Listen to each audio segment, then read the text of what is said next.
अध्याय XXIV खोया खजाना। जब अभियान दल डी अर्नोट की सहायता करने के अपने निष्फल प्रयास के बाद वापस लौटा तो कैप्टन डुफ्रेन जल्द से जल्द वहां से चले जाने के लिए उत्सुक थे और जेन को छोड़कर सभी ने उनकी बात मान ली थी।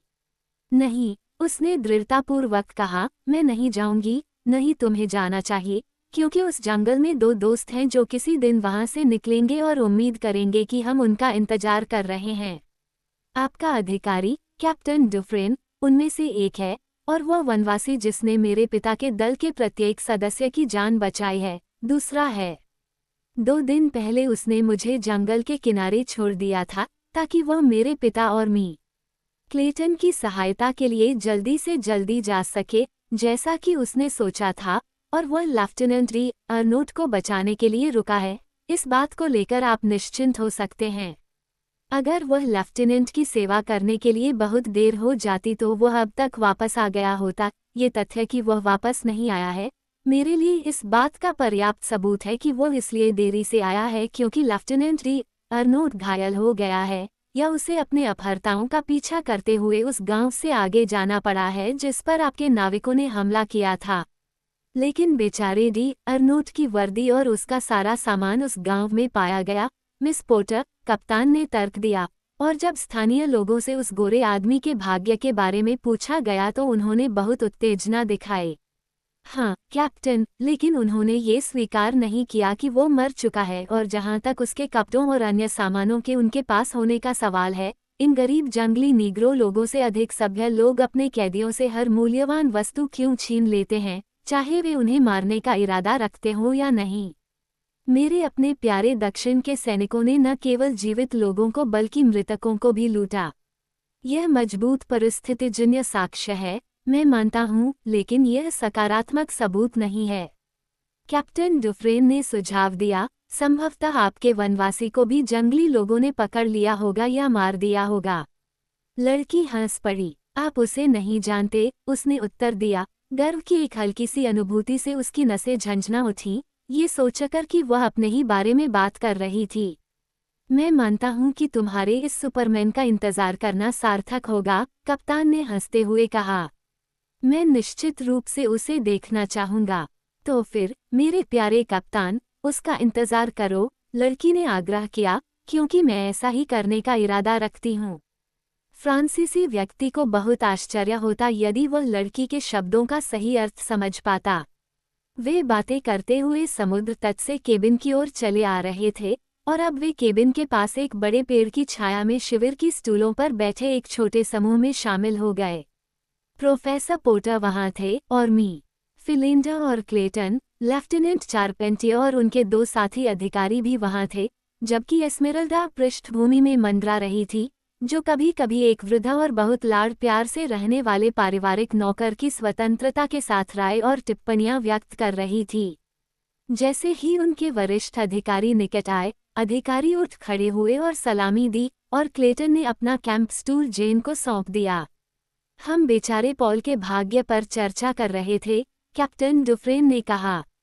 मिस पोर्टर जोर देकर कहती हैं कि हमारे पास उसकी मौत का कोई पक्का सबूत नहीं है और न ही हमारे पास है। और दूसरी ओर वह कहती हैं कि आपके सर्वशक्तिमान जंगल मित्र की निरंतर अनुपस्थिति यह संकेत देती है कि डी अर्नोट को अभी भी उसकी सेवाओं की आवश्यकता है, या तो इसलिए कि वह घायल है या अभी भी किसी दूर के पैतृक गांव में कैदी है। ये सुझाव दिया गया है, लेफ्टिनेंट शारपेंटियर ने कहा, कि जंगली आदमी अश्वेतों की उस जनजाति का सदस्य हो सकता है जिसने हमारे दल पर हमला किया था, कि वह उनकी अपने ही लोगों की सहायता करने के लिए जल्दी कर रहा था। जेन ने क्लेटन पर एक त्वरित नज़र डाली। प्रोफेसर पोर्टर ने कहा, ये बहुत अधिक उचित लगता है। मैं आपसे सहमत नहीं हूँ, श्री फिलिंडर ने आपत्ति जताई। उनके पास हमें खुद नुकसान पहुँचाने या अपने लोगों को हमारे खिलाफ ले जाने का भरपूर मौका था। इसके बजाय यहाँ हमारे लंबे निवास के दौरान वे हमेशा रक्षक और प्रदाता की अपनी भूमिका में एक समान रूप से सुसंगत रहे हैं। ये सच है, क्लेटन ने बीच में कहा, फिर भी हमें इस तथ्य को नज़रअंदाज नहीं करना चाहिए कि सैकड़ों मील के भीतर सिर्फ उसके अलावा कोई इंसान नहीं है जो क्रूर नरभक्षी है।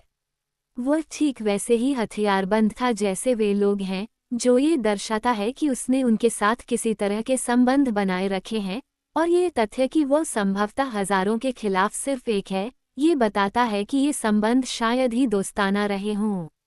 तो यह असंभव लगता है कि वो उनसे जुड़ा हुआ नहीं है, कप्तान ने टिप्पणी की, संभवतः इस जनजाति का सदस्य है। अन्यथा, एक अन्य अधिकारी ने कहा, वह जंगल के जंगली निवासियों, चाहे वे जानवर हो या इंसान, के बीच इतना लंबा समय कैसे बिता पाता कि वो लकड़ी के काम या अफ्रीकी हथियारों के इस्तेमाल में निपुण हो पाता। सज्जनों, आप उसे अपने ही मानकों के अनुसार आंक रहे हैं, जेन ने कहा। आप में से किसी भी व्यक्ति जैसा एक साधारण श्वेत व्यक्ति, मुझे माफ करें, मेरा मतलब सिर्फ इतना ही नहीं था, बल्कि शारीरिक और बौद्धिक रूप से सामान्य से ऊपर का एक श्वेत व्यक्ति। मैं आपको ये स्वीकार करता हूँ, इस उष्णकटिबंधीय जंगल में अकेले और नग्न एक साल भी नहीं रह सकता, लेकिन यह व्यक्ति न केवल ताकत और चपलता में औसत श्वेत व्यक्ति से आगे है, बल्कि हमारे प्रशिक्षित एथलीटों और मजबूत पुरुषों से भी आगे है, जितना कि वे एक दिन के बच्चे से, और युद्ध में उसका साहस और क्रूरता जंगली जानवर जैसी है। कैप्टन डुफ्रेन ने हंसते हुए कहा, उसने निश्चित रूप से एक वफादार चैंपियन जीता है, मिस पोर्टर। मुझे यकीन है कि हम में से कोई भी ऐसा नहीं होगा जो आधे से भी ज्यादा वफादार या इतनी खूबसूरत व्यक्ति की श्रद्धांजलि पाने के लिए 100 बार मौत का सामना करने को तैयार हो। आपको आश्चर्य नहीं होगा कि मैं उसका बचाव कर रही हूँ, लड़की ने कहा। क्या आपने उसे वैसे ही देखा होगा जैसे मैंने उसे देखा था, उस विशाल बालों वाले जानवर के साथ मेरी ओर से लड़ते हुए? क्या आपने उसे राक्षस पर उसी तरह हमला करते देखा होगा जैसे एक बैल एक भूरे हिरण पर हमला करता है, बिना किसी डर या हिचकिचाहट के? तो आप उस पर एक इंसान से भी ज्यादा विश्वास करते। क्या आपने उन शक्तिशाली मांसपेशियों को भूरे रंग की त्वचा के नीचे गांठ बनाते हुए देखा होगा? क्या आपने उन्हें उन भयानक नुकीले दांतों को पीछे धकेलते हुए देखा होगा? तो आप भी उसे अजेय समझते। और यदि आप उस शिष्ट व्यवहार को देखते जो उन्होंने एक अजीब जाति की अजीब लड़की के साथ किया, तो आपको भी उनमें वैसा ही पूर्ण विश्वास महसूस होता जैसा मुझे होता है। आपने अपना मुकदमा जीत लिया है, मेरे प्यारे वकील, कप्तान ने चिल्लाते हुए कहा। इस अदालत ने प्रतिवादी को दोषी नहीं पाया है, और क्रूजर को कुछ दिन और इंतजार करना होगा ताकि उसे आकर दिव्य पोर्टिया को धन्यवाद देने का अवसर मिल सके। भगवान के लिए प्रिय, एस्मेरल्डा ने रोते हुए कहा, तुम सब मुझे यह नहीं बताना चाहते कि तुम यही मांसाहारी जानवरों की भूमि पर रहने जा रहे हो, जबकि तुम सभी को उस नाव पर भागने का मौका मिला था। तुम मुझे यह मत बताओ, प्रिय। क्यों, एस्मेरल्डा, तुम्हें खुद पर शर्म आनी चाहिए, जेन ने रोते हुए कहा। क्या यह उस आदमी के प्रति आभार प्रकट करने का कोई तरीका है जिसने तुम्हारी जान 2 बार बचाई? ठीक है, मिस जेन, ये सब मजाक है जैसा कि आप कह रही हैं, लेकिन उस जंगल के आदमी ने हमें यहाँ रहने के लिए कभी नहीं बचाया। उसने हमें इसलिए बचाया ताकि हम सब यहाँ से भाग सकें। मुझे उम्मीद है कि जब उसे पता चलेगा कि हमारे पास यहाँ रहने के अलावा कोई और समझ नहीं है तो वह बहुत चिड़चिड़ा हो जाएगा, क्योंकि उसने हमें भागने का मौका दिया है। मुझे उम्मीद थी कि मुझे इस भूवैज्ञानिक उद्यान में फिर कभी रात नहीं बितानी पड़ेगी और अंधेरे के बाद उस अव्यवस्था से आने वाली उन सभी एकाकी आवाज़ों को नहीं सुनना पड़ेगा। मैं तुम्हें बिल्कुल भी दोष नहीं देता, एस्मेरल्डा, क्लेटन ने कहा, और जब तुमने उन्हें अकेलेपन वाली आवाज़ें कहा तो तुमने वाकई सही कहा। मैं उनके लिए कभी भी सही शब्द नहीं खोज पाया, लेकिन बस इतना ही, तुम्हें नहीं पता, अकेलेपन वाली आवाज़ें। तुम और एस्मेरल्डा को क्रूजर पर जाकर रहना चाहिए, जेन ने बड़े ही तिरस्कार के साथ कहा। अगर तुम्हें अपना सारा जीवन उसी जंगल में बिताना पड़े जैसा कि हमारे वनवासी ने किया है, तो तुम क्या सोचोगे? मुझे डर है कि मैं जंगली आदमी की तरह खिलखिलाता हुआ बाउंडर बन जाऊंगा, क्लेटन ने दुखी होकर हंसते हुए कहा। रात में होने वाली उन आवाज़ों से मेरे सिर के बाल खड़े हो जाते हैं। मुझे लगता है कि मुझे इसे स्वीकार करने में शर्म आनी चाहिए, लेकिन ये सच है। मैं इसके बारे में नहीं जानता, लेफ्टिनेंट चारपेंटियर ने कहा। मैंने कभी डर और उस तरह की चीज़ों के बारे में ज़्यादा नहीं सोचा, कभी ये तय करने की कोशिश नहीं की कि मैं कायर हूँ या बहादुर, लेकिन उस रात जब हम बेचारे डी अर्नोट को ले जाने के बाद जंगल में लेटे थे, और जंगल की वो आवाज़ें हमारे चारों ओर उठती गिरती थीं, तो मुझे लगने लगा कि मैं वाकई काया हूँ।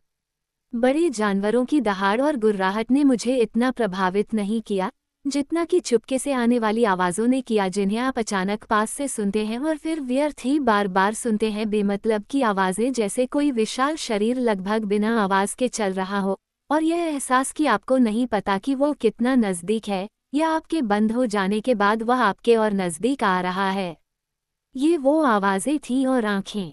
मॉन डियू, मैं उन्हें हमेशा अंधेरे में देखूंगा। वे आँखें जिन्हें तुम देखते हो और वे जिन्हें तुम नहीं देखते लेकिन महसूस करते हो, वे सबसे बुरी हैं। सभी एक क्षण के लिए चुप हो गए और फिर जेन बोली, और वह वहाँ बाहर है, उसने भय से दबी हुई फुसफुसाहट में कहा। आज रात वे आँखें उसे और आपके साथी लेफ्टिनेंट डी अर्नोट को घूरेंगी। क्या आप उन्हें छोड़ सकते हैं सज्जनों? कम से कम उन्हें वह निष्क्रिय सहायता दिए बिना जो कुछ दिन और यहाँ रहने से उन्हें सुरक्षा मिल सकती है।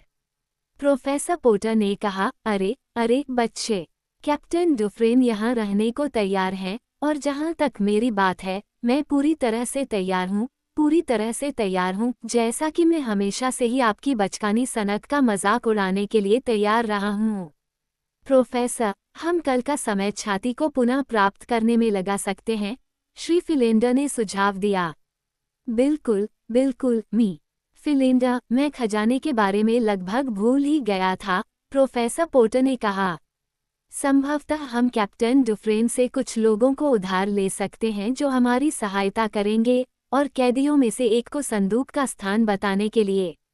निश्चय ही मेरे प्रिय प्रोफेसर, हम सब आपकी आज्ञा के अधीन हैं, कप्तान ने कहा।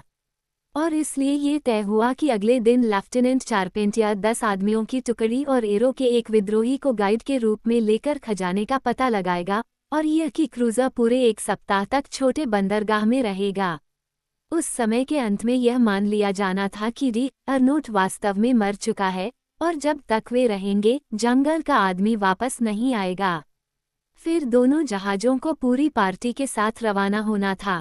प्रोफेसर पोटर अगले दिन खजाने की तलाश करने वालों के साथ नहीं गए, लेकिन जब उन्होंने दोपहर के समय उन्हें खाली हाथ लौटते देखा, तो वे उनसे मिलने के लिए तेजी से आगे बढ़े। उनकी हमेशा की तरह उदासीनता पूरी तरह से गायब हो गई, और उसकी जगह एक घबराहट और उत्तेजना आ गई।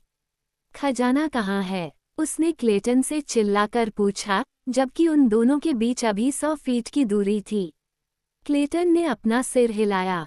प्रोफेसर के पास पहुंचते ही उसने कहा, चला गया।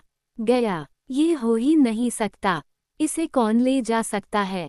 प्रोफेसर पोटर चिल्लाए। क्लेटन ने जवाब दिया, भगवान ही जानता है प्रोफेसर। हमें लगा होगा कि जिस व्यक्ति ने हमें बताया था वह स्थान के बारे में झूठ बोल रहा था, लेकिन मारे गए स्निप्स के शरीर के नीचे कोई संदूक न मिलने पर उसका आश्चर्य और घबराहट इतनी वास्तविक थी कि उसे झूठा नहीं कहा जा सकता था। और फिर हमारी कुदाल से पता चला कि लाश के नीचे कुछ दबा हुआ था, क्योंकि वहां एक छेद था और उसे ढीली मिट्टी से भर दिया गया था। लेकिन इसे कौन ले सकता था? प्रोफेसर पोटर ने दोहराया। क्रूज़र के लोगों पर संदेह स्वाभाविक रूप से हो सकता है, लेफ्टिनेंट चारपेंटियर ने कहा, लेकिन यहाँ सब लेफ्टिनेंट जानवियर्स ने मुझे आश्वस्त किया है कि किसी भी व्यक्ति को किनारे पर जाने की अनुमति नहीं है, कि जब से हमने यहाँ लंगर डाला है तब से कोई भी व्यक्ति किसी अधिकारी के आदेश के बिना किनारे पर नहीं गया है। मुझे नहीं पता कि आपको हमारे लोगों पर संदेह होगा, लेकिन मुझे खुशी है कि अब उन पर संदेह होने का कोई मौका नहीं है, उन्होंने निष्कर्ष निकाला। प्रोफेसर पोटर ने विनम्रतापूर्वक उत्तर दिया, मेरे मन में कभी उन लोगों पर संदेह करने का विचार नहीं आया जिनके हम इतने ऋणी हैं। मैं अपने प्रिय क्लेटन यामी फिलिंडा पर संदेह करना पसंद करूंगा। फ्रांसीसी अधिकारी और नाविक दोनों मुस्कुराए। ये स्पष्ट रूप से देखा जा सकता था कि उनके मन से बोझ उतर गया था। क्लेटन ने आगे कहा, खजाना कुछ समय पहले ही गायब हो गया था। वास्तव में जब हमने इसे उठाया तो शरीर टूटकर बिखर गया, जिससे पता चलता है कि जिसने भी खजाना निकाला उसने ऐसा तब किया जब लाश अभी भी ताज़ा थी, क्योंकि जब हमने इसे पहली बार खोला था तो ये पूरी तरह से बरकरार थी। उस पार्टी में कई लोग रहे होंगे, जेन ने कहा, जो उनके साथ शामिल हो गई थी। आपको याद होगा कि इसे उठाने के लिए 4 लोगों की जरूरत पड़ी थी। क्लेटन चिल्लाया, भगवान की कसम, ये सही है। ये काम अश्वेतों के एक समूह ने किया होगा।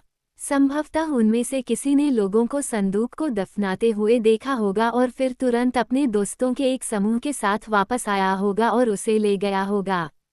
प्रोफेसर पोटर ने दुखी होकर कहा, अटकलें लगाना बेकार है। संदूक गायब हो गया है। हम इसे फिर कभी नहीं देख पाएंगे, न ही इसमें रखा खजाना। केवल जेन ही जानती थी कि उसके पिता के लिए ये क्षति क्या थी, और वहां कोई नहीं जानता था कि उसके लिए ये क्षति क्या थी। 6 दिन बाद कैप्टन डुफ्रेन ने घोषणा की कि वे कल सुबह ही रवाना होंगे। जेन और अधिक मोहलत की भीख मांगती, यदि उसे भी यह विश्वास न होने लगा होता कि उसका वन प्रेमी अब कभी वापस नहीं आएगा। खुद के बावजूद उसके मन में संदेह और भय पैदा होने लगा। इन उदासीन फ्रांसीसी अधिकारियों के तर्कों की तर्कसंगतता ने उसे उसकी इच्छा के विरुद्ध आश्वस्त करना शुरू कर दिया। वह इस बात पर विश्वास नहीं करती थी कि वह नरभक्षी था, लेकिन ये बात उसे अंततः संभव लगी कि वह किसी जंगली जनजाति का दत्तक सदस्य था। वह ये स्वीकार नहीं करेगी कि वह मर चुका है। यह विश्वास करना असंभव था कि वह संपूर्ण शरीर, जो विजयी जीवन से भरा हुआ था, कभी भी महत्वपूर्ण चिंगारी को आश्रय देना बंद कर सकता है, जैसे कि जल्द ही यह विश्वास करना कि अमरता धूल है। जैसे ही जेन ने खुद को इन विचारों को आश्रय देने की अनुमति दी, अन्य समान रूप से अवांछित लोगों ने भी अपने आप को उस पर थोप दिया। अगर वह किसी जंगली जनजाति से था तो उसकी एक जंगली पत्नी थी, शायद 1 दर्जन से ज्यादा, और जंगली अर्ध जाति के बच्चे। लड़की कांप उठी, और जब उन्होंने उसे बताया कि कल जहाज रवाना होगा तो वह लगभग खुश हो गई। हालांकि ये वही थी जिसने सुझाव दिया था कि हथियार, गोला बारूद, रसद और सुख सुविधाएं केबिन में ही छोड़ दी जाएं, जाहिरा तौर पर उस अमूर्त व्यक्तित्व के लिए जिसने खुद को वानरों का टार्जन घोषित कर रखा था, और डी अर्नोट के लिए अगर वह अभी भी जीवित होता, लेकिन वास्तव में वह आशा करती थी उसके वन देवता के लिए, भले ही उसके पैर मिट्टी के ही क्यों न हों। और आखिरी क्षण में उसने उसके लिए एक संदेश छोड़ा, जिसे वानरों के टार्जन द्वारा प्रेषित किया जाना था। वह केबिन से सबसे अंत में निकलती थी, और जब अन्य लोग नाव के लिए निकल जाते थे, तब वह किसी मामूली बहाने से वापस लौटती थी। वह उस बिस्तर के पास घुटनों के बल बैठ गई जिस पर उसने इतनी सारी रातें बिताई थीं, और अपने आदिम पति की सुरक्षा के लिए प्रार्थना की, और उसके लॉकेट को अपने होठों से दबाते हुए वो बुदबुदाए, मैं तुमसे प्यार करता हूँ, और क्योंकि मैं तुमसे प्यार करता हूँ इसलिए मैं तुम पर विश्वास करता हूँ। लेकिन अगर मैं विश्वास नहीं करता तो भी मुझे प्यार करना चाहिए। अगर तुम मेरे लिए वापस आते और कोई और रास्ता नहीं होता, तो मैं तुम्हारे साथ जंगल में चला जाता हमेशा के लिए।